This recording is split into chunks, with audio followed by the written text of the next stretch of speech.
frisbee until Pop called Luca to come and get me. After Luca roared up on his police bike, he went and got the trans old ladder from the garage while Pop kept calling to me from down below, telling me to stay put. I could hear Jed's mum, V, somewhere inside too. She was giving her son an earful for letting me climb out there, and for not having the good sense to come get her the second he saw what I was up to. By the time Luca finally crawled out to me, I was heaving my guts up with tears. But it wasn't because I was scared. It was hearing Jed's mother yell at him like that, and remembering that mine never would again.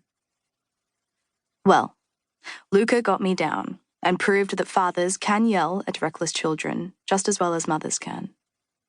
Then he asked me what I'd been trying to achieve in the first place.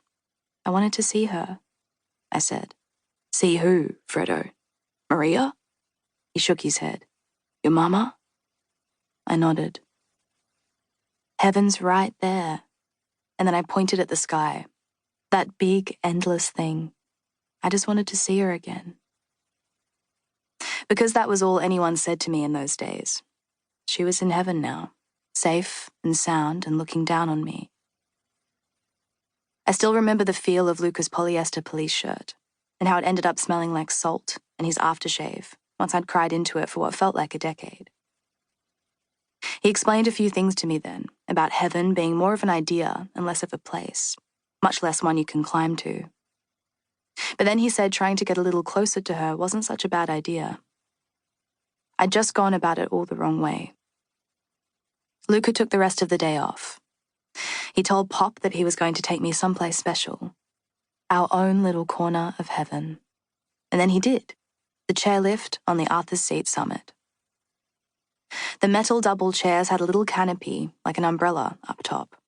It'd swing you down this 950-meter long cable, starting 314 meters above sea level, numbers all written on warning signs at the ticket booth, with nothing for protection but a skinny metal bar across your lap as you went diagonally down the mountain.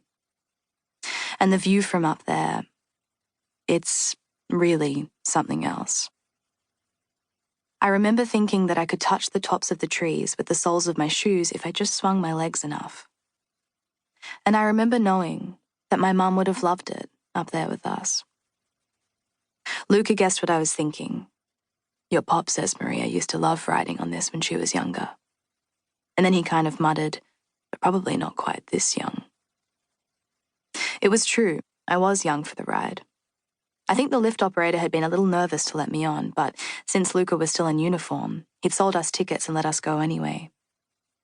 I think Luca had been worried too because he'd kept one of his big hands on the collar of my dress the whole way, and I could hear him gulping when my swinging legs made the chair sway. I was no closer to heaven that day, and I'm not so sure I even believe in it now, the place or the idea, but I felt closer to Mum. And every year since, when Luca and I made our annual trek to the summit, I felt like I got closer still. We'd talk about Mum while we were up there, just the two of us, in a way that we couldn't with our feet planted firmly on the ground. At least, that's how it used to be. I have decided that memories are a little like mountains. You need to hike to the top and get some height, what Mr. Curry calls perspective, so you can look down at how far you've come and see all the people and choices that make up the map of your life. The greater the height.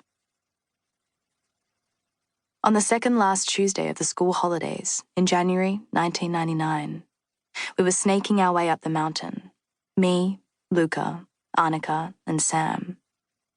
And even though I must have made that climb a dozen times, I still got a little green around the gills, as Pop liked to say, when we lurched around corners. My stomach would go one way while the car went the other.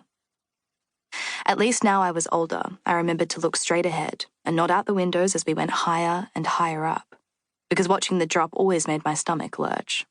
Don't ask me why, but I felt safer in those metal chairs swinging down the mountain than in a car as it hugged the bends. Sam didn't know not to look, and I didn't bother telling him. He was sitting behind Luca, who was driving, with his face practically kissing the window while both hands clutched the door handle.